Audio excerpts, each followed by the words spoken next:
Hey, I did not record this part initially, but I probably should. This video will contain spoilers for the original Persona 3 as well as the answer, and some of the changes that FES and Portable made to the original game. So for any people who are new to Persona 3 and want to get reload and go in completely blind, don't watch this video.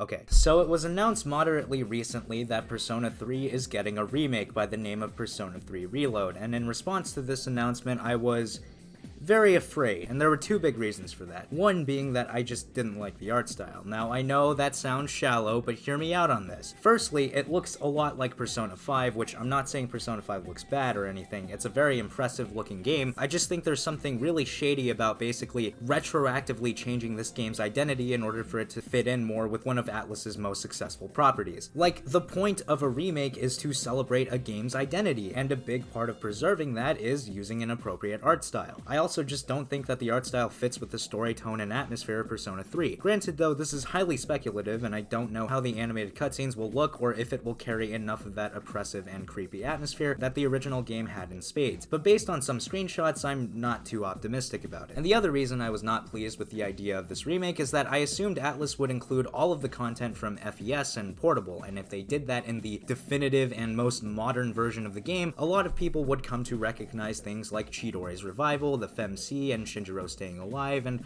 worst of all, the answer as canon and integral parts of the game's story. If I hadn't already made it clear, I'm not the biggest fan of those additions to Persona 3, and because of that fear, the main emotion I was experiencing after watching the reveal trailer was anxiety. But fortunately for me, Atlus did something I never expected them to. They announced that no content from FES or Portable would be in Reload, which I spent a good while celebrating. It was just so surprising and rejuvenating to me that Atlus had the fucking balls to say no to all the things that completely butt-fucked any semblance of integrity that Persona 3 ever had. Especially now, since the answer has become a lot less controversial than when it first came out. I mean, seriously, you have people actively defending the answer, saying that it doesn't contradict the themes of Persona 3, but rather reinforces them. Now, you may be wondering how an ending that implies the return of the protagonist after his death in the main game within the context of a story whose central theme is about accepting death could possibly reinforce said theme, and that's because it can't. A lot of people who defend the answer tried to twist the game's words into something more open-ended. Like, they'll say when the characters talk about saving the protagonist, they don't mean literally bringing him back to life, they mean letting his soul rest, even though there's no positive evidence within the answer's story to support this interpretation. The closest thing to evidence there is the fact that by this point the protagonist's body has already decayed, so it doesn't make sense to think that they're talking about literally bringing him back to life, even though this is a story about teenagers who summon demonic creatures and harness their power to save the world. Like, this is magical, supernatural shit. Who's to say they can't find a way to bring him back to life and restore his body? How do you know the game doesn't already imply that's what'll happen if they save him? I also think that a lot of people don't realize that this is a fictional story, one where the writers can bullshit any reason they want into the plot in order to bring a character back to life, even if it doesn't technically make any logical sense. Kind of like another character they did that for. This is just such a weak defense. Another defense that isn't really common, but it's one that I saw and would like to address for the sake of clarity, is that yes, it is implied that the protagonist comes back to life,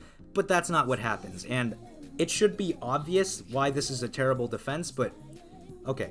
Pretend you're sitting next to me in a fucking rape dungeon, I don't know, and you ask me, how's your brother, by the way? And in response, I turn to you and rub my hands together all ominously and say, oh, I buried him 6 feet under, if you know what I mean. What would you assume I meant? Would you think I just did that for no fucking reason? That I implied that even though that's not what happened? And I'm just being extremely misleading on purpose? No! I fucking killed him! That's why I said that shit!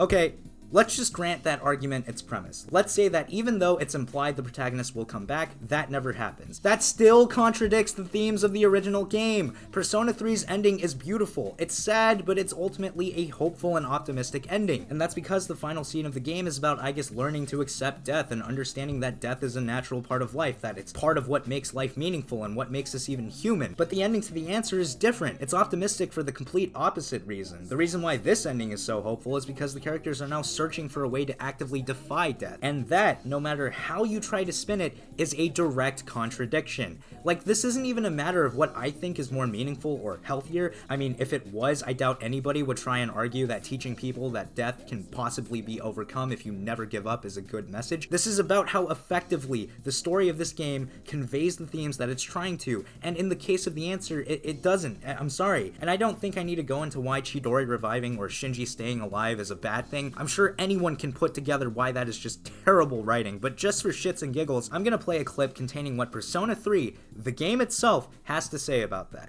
The dead are never coming back. You have to accept that.